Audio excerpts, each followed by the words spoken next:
Hello everyone, my name is Alka. Welcome to Yutika study solution. Guys, आज है हमारा video number 6, business environment. आज का टॉपिक होगा। ये 12th बिजनेस स्टडी सीरीज हम कर रहे हैं। गाइस, ये चैप्टर नंबर 3 है। चैप्टर नंबर 1 से लेकर चैप्टर नंबर 2 दोनों के मैंने 5 वीडियो अपलोड किए हैं, और प्लस एक हेनरी फ्योल का आप देख सकते हैं चैनल पे। क्लास 12th के ही नहीं, जबकि बीबीए, बीकॉम और एमबीए के स्टूडेंट्स में भी इन टॉपिक को लेके बहुत ही एक्सप्लेनेशन रिक्वायर्ड होती है, इसलिए हमने एक सीरीज स्टार्ट की है। आइए स्टार्ट करते हैं आज का वीडियो। इसका टॉपिक बिजनेस एनवायरनमेंट का है। जो चैप्टर नंबर 3 मैंने कहा, इसको हम एक ही वीडियो में फिनिश ऑफ कर देंगे। ये वीडियो हो सकता है थोड़ी सी लंबी हो, बट इसको देखने के बाद आपको चैप्टर बहुत ही अच्छे से, आसानी से समझ में आ जाएगा। इस चैप्टर को अच्छे से समझने के लिए लास्ट तक इस वीडियो को जरूर देखें। सबसे पहले इंट्रोडक्शन पढ़ेंगे, उसके बाद उसके कैरेक्टरिस्टिक्स या फीचर्स, इंपॉर्टेंस देखेंगे, उसके डायमेंशंस देखेंगे, और न्यू इकोनॉमिक पॉलिसी जानेंगे क्या होती है।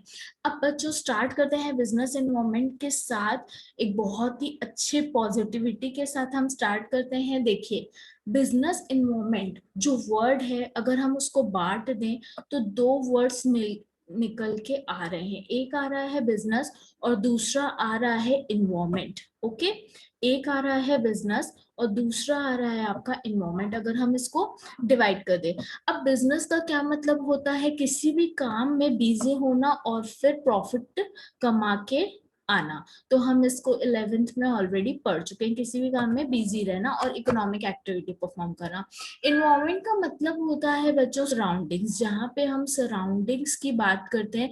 हमारे आसपास का पर्यावरण, अगर मैं बोलूँ इन हिंदी, हमारे आसपास के लोग, हमारे आसपास की चीजें जो हो रही है, होता है इन्वायरमेंट। तो उस हिसाब से हम बात करें एक ऑर्गेनाइजेशन की, तो जहाँ पे काम हो रहा है वहां के आसपास की चीजें, कौन कौन सी ऐसी चीजें हैं जो हमारे बिजनेस को इफेक्ट करते हैं, उसको हम बिजनेस एनवायरनमेंट के अंदर लेते हैं। नेक्स्ट हम बात करें अगर उसके फीचर्स की, कैरेक्टरिस्टिक्स की, तो हम बात कर रहे हैं सबसे पहला टोटलिटी ऑफ एक्सटर्नल फोर्सेस। बाहर की चीजें भी हमें इफेक्ट करती है। जैसे अगर मैं एग्जांपल लूं, अगर आप अभी घर पर हैं, तो अगर सपोज बाजू वाले के घर पर बहुत जोर से नॉइज हो रही है, तो आप पढ़ाई नहीं कर पाएंगे। तो हम, ऐसा नहीं है कि सिर्फ अपने इन्वायरमेंट के, जो हमारे अंदर हो रहा है विद इन, तो हम दो वर्ड्स देखते हैं बच्चों इन्वायरमेंट में भी। एक देखते हैं विद इन, विथ दिन, और एक देखते हैं हम आउटसाइड। तो आउटसाइड मतलब हम बात कर रहे हैं जो हमारे कंट्रोल में नहीं है। ठीक है, जैसे अगर सपोज वो लोग नॉइस क्रिएट कर रहे हैं, तो this is not in your control, but अगर वही नॉइस हमारे घर के अंदर हो रही है, तो that is in your control. तो दो टाइप निकल के आए यहाँ पे, कंट्रोलेबल एंड नॉन कंट्रोलेबल, जो हम आगे पढ़ेंगे। नेक्स्ट है स्पेसिफिक एंड जनरल फोर्सेस। इसमें हम बात करते हैं कुछ ऐसे फोर्सेस की जो हमें बहुत ज्यादा इफेक्ट करती हैं। नेक्स्ट है इंटर रिलेटेडनेस। ये दोनों फोर्सेस एक दूसरे से कनेक्टेड हैं। जैसे सपोज आपके घर में जो चीजें हो रही हैं, जो वो कनेक्टेड हैं, जो हमारे आसपास के घरों में हो रही हैं। नेक्स्ट है डायनामिक। डायनामिक मतलब होता है बच्चों किसी भी चीज का चेंज लाना। डायनामिक मतलब होता है चेंज। तो इन बिजनेस एनवायरनमेंट चेंजेस, जैसे देखिए अभी की हम बात करें तो इन्वायरमेंट इज वेरी डिफरेंट जो पहले था। तो डायनेमिक मतलब होता है चेंजेबल। नेक्स्ट है अनसर्टेनिटी। कुछ भी हो सकता है बिजनेस एनवायरनमेंट में, कुछ भी हो सकता है। जैसे पहले हम बिल्कुल भी ऑनलाइन पढ़ाई नहीं करते थे, बट अब इतना अनसर्टन है एनवायरनमेंट कि हमको इसी के सहारे अपने एग्जाम भी पास करने पड़ रहे हैं। नेक्स्ट है कॉम्प्लेक्सिटी। कॉम्प्लेक्सिटी बहुत कॉम्प्लेक्स होता है, कभी भी कोई भी रूल्स आ जाते हैं गवर्नमेंट के, तो ये बिजनेस एनवायरनमेंट बहुत ही कॉम्प्लेक्स होता है। रिलेटिविलिटी मतलब क्या होता है, जो आप कर रहे हैं उसका इफेक्ट दूसरों के बिजनेस पे भी होगा, वो होता है आपका लास्ट पॉइंट। अब देखिए, इन फीचर्स को आप एक डायग्राम के हिसाब से बना सकते हैं। ये मैंने एक एग्जांपल आपको दे दिया है। आप इसी टाइप के रे डायग्राम्स अगर आप बनाएंगे, तो you will fetch of course more marks than actually what you are doing right now. अब नेक्स्ट देखते हैं इम्पोर्टेंस। इम्पोर्टेंस में बच्चों ये देखना है कि बिजनेस इन्वायरमेंट काफी इम्पोर्टेंट होता है। क्यों इम्पोर्टेंट होता है? क्योंकि कोई भी चीज जो हम अपने ऑर्गेनाइजेशन में करते हैं वो इन्वायरमेंट के हिसाब से करते हैं। ये मैंने कुछ पॉइंट्स दिए हैं, आप इनको अच्छे से पढ़ लीजिएगा, बट मैं आपको इसकी ब्रीफिंग दे देती हूँ एक एग्जाम्पल के साथ। जैसे देखिए, अगर आपको ऑर्गेनाइजेशन में कोई भी चीज प्रोड्यूस करनी है या कोई भी चीज मैन्युफैक्चर करनी है, तो आप किसके हिसाब से करोगे? फर्स्ट आप हिसाब से करोगे कॉम्पिटिटर क्या बना रहे हैं, सेकंड कस्टमर्स की क्या डिमांड है, सप्लायर्स क्या चाहते हैं। तो हम जो बाहर के लोग हैं उनके हिसाब से अपने ऑर्गेनाइजेशन में चीजें मैन्युफैक्चर करते हैं। अगर हम एक सर्विस प्रोवाइडर है, जैसे फॉर एग्जांपल आप एक टिफिन सेंटर खोलते हैं, तो आप एक टिफिन सेंटर किस हिसाब से वर्किंग उसकी कैसे होगी, जैसे आपके कस्टमर्स मांग करते हैं। तो आप इन पॉइंट्स को अच्छे से पढ़ लीजिएगा, बाकी ब्रीफिंग मैंने आपको दे दी है। अब बात करते हैं बच्चों कंपोनेंट्स ऑफ एनवायरनमेंट की। तो बिजनेस एनवायरनमेंट को टू कैटेगरीज में ब्रॉडली बांटा गया है। एक है इंटरनल, ये मैंने अभी आपको समझाया था, और एक है एक्सटर्नल। मतलब इंटरनल मतलब होता है बच्चों जो होगा आपका विद इन, मतलब इनसाइड बोल सकती हूँ मैं, ठीक है, जो ऑर्गेनाइजेशन के अंदर होगा, जिनको आप कुछ हद तक कंट्रोल कर सकते हो। इसको आप कुछ हद तक कंट्रोल कर सकते हैं, इसीलिए आप इसको कंट्रोलेबल इन्वायरमेंट भी बोलते हैं। क्या बोलते हैं? कंट्रोलेबल। ओके, कंट्रोल के अंदर है। और ये है आपका अनकंट्रोल, इसको तो आप बिल्कुल भी कंट्रोल नहीं कर सकते। जैसे सपोज लीगल इन्वायरमेंट है, लीगल यहाँ पे है, देखिए एक सेकेंड। Okay, controllable. अब देखिए यहाँ पे है आपका लीगल, तो लीगल को जो भी आपकी रूल्स एंड रेगुलेशंस आएंगी बच्चों, आप उनको कुछ भी नहीं कर सकते, वो कैसी भी हैं। ठीक है। अब यहाँ पे एक चीज मेरे को आपको बतानी थी और, कि कंपोनेंट्स में किसी किसी बुक में क्या किया है, इंटरनल और एक्सटर्नल के बाद एक और डिवीजन दे दिया है, माइक्रो एंड मैक्रो का। माइक्रो एंड मैक्रो का। ठीक है। तो आपको ये चीज ध्यान रखनी है कि जैसे आप जिस बुक को आप प्रेफर कर रहे हैं, आप उस हिसाब से इस चीज की पढ़ाई कीजिए। जो मैक्रो एनवायरनमेंट होगा ना बच्चों, वो डायमेंशंस के अंदर आता है। ठीक है। अब डायमेंशंस को आप पेस्ट नाम से जानते हैं। पी से पॉलिटिकल, ई से इकोनॉमिक, एस से सोशल और टी से टेक्नोलॉजिकल।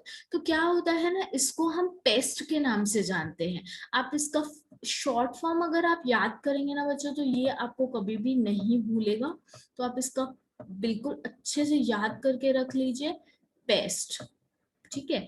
तो अगर मैं चार अल्फाबेट्स की बात करूं, तो पी से हो जाएगा पॉलिटिकल, ई से इकोनॉमिक, एस से सोशल और टी से टेक्नोलॉजिकल। अब अगर सपोज मेरे को लीगल यहाँ पे जोड़ना है, तो कुछ लोग यहाँ पे ई एल मतलब क्या करते हैं ना, एथिकल और लीगल को जोड़ देते हैं। तो आपकी बुक के हिसाब से आप एक कैप्शन बना लीजिए, आप एक शॉर्ट फॉर्म या फिर फुल फॉर्म बना लीजिए, जिससे आप इसको याद कर सकें। अब अगर एक एक करके मैं बात करूं, तो इकोनॉमिक होता है जो पूरा पूरा मनी से रिलेटेड हो। इकोनॉमिक इन्वायरमेंट वो होता है जहाँ पे सिर्फ मनी के बारे में बात की जाए।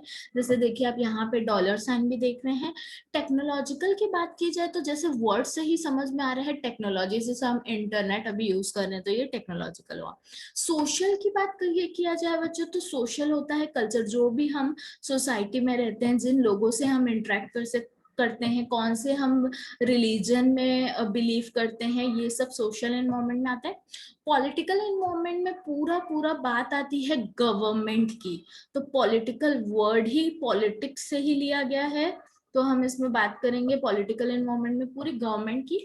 और लीगल में हम बात करते हैं लॉज की। जो भी लॉज आते हैं, जैसे बहुत सारे लॉ आते हैं, आप आगे पढ़ेंगे, एमआरटीपी एक्ट आता है, बहुत सारे सेल्स ऑफ कमोडिटी एक्ट आते हैं। ये एक्ट्स आप बाद में पढ़ेंगे। अगर आप एलएलबी करते हैं तो आप इनको बहुत अच्छे से एक डिटेल में पढ़ेंगे। अब डायमेंशंस हो गया। अब एक लास्ट टॉपिक बच्चों, क्लास 12th में जो दिया गया है, चैप्टर नंबर 3 जो हम पढ़ रहे हैं बिजनेस इन्वायरमेंट में, वो दिया गया है एलपीजी। Yes, LPG. जी, अगर मैं आपसे बात करूंगी और पूछूंगी कि एलपीजी का फुल फॉर्म बताओ, तो आप लोग क्या बोलेंगे? आप लोग बोलेंगे लिक्विफाइड पेट्रोलियम गैस, है ना? तो वो भी सही है, आप गलत नहीं है। बट जब हम कॉमर्स पढ़ते हैं ना बच्चों, तो एलपीजी का फुल फॉर्म होता है liberalisation, privatisation, globalisation.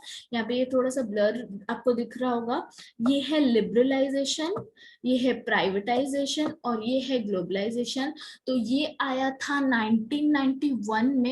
Manmohan Singh ji जो फाइनेंस मिनिस्टर थे जब हमारे इंडिया में, ठीक है, he was the finance minister that time. तो उन्होंने ये एलपीजी लॉन्च किया था। एलपीजी एक, आप बोल सकते हैं, एक पॉलिसी थी जिसको न्यू इकोनॉमिक पॉलिसी बोला गया। क्या बोला गया? New economic policy, new economic policy बोला गया। The economy of India had undergone significant policy shifts in the beginning of 1990s. This new model of economic reform is called as LPG, that is liberalisation, privatisation and globalisation. तो ये बहुत important topic है बच्चों, आइए इसको समझते हैं। सबसे पहले हम बात करते हैं एल एल मतलब यहाँ पे फिर मैं बता रही हूँ लिबरलाइजेशन। लिबरलाइजेशन में क्या किया गया ना, जो रिलैक्स किए गए कुछ रेस्ट्रिक्शंस जो ट्रेड के थे। जैसे सपोज मेरे को इंडिया से अमेरिका कोई प्रोडक्ट भेजना है, तो कुछ चीजों को क्या किया गया, हटाया गया, कुछ पॉलिसीज को हटाया गया, कुछ बैरियर्स को रिलैक्स किया गया। लिबरल, लिबरल से ये बना है। लिबरल मतलब होता है स्ट्रिक्टनेस का अपोजिट, ठीक है। मतलब हम ये बोल सकते हैं बच्चों कि कुछ इजी कर दिया गया अगर हमको प्रोडक्ट्स को इधर से उधर भेजना है तो कुछ रिलैक्सेशन दी गई। नेक्स्ट है आपका प्राइवेटाइजेशन। प्राइवेटाइजेशन में क्या किया गया कि कुछ सेक्टर्स को जो पब्लिक के थे, पब्लिक मतलब यहाँ पे हो गया गवर्नमेंट, उन सेक्टर्स को हमने प्राइवेट ओनरशिप देने का बोल सकते हो आप, एक ऐसा प्रोविजन किया कि आप कुछ चीजों को प्राइवेट ओन कर सकते हो, कुछ कुछ प्राइवेट इकोनॉमी में भी आप कर सकते हो। जैसे आप लीजिंग कर सकते हो, कॉन्ट्रैक्ट कर सकते हो और फ्रेंचाइजी ले सकते हो।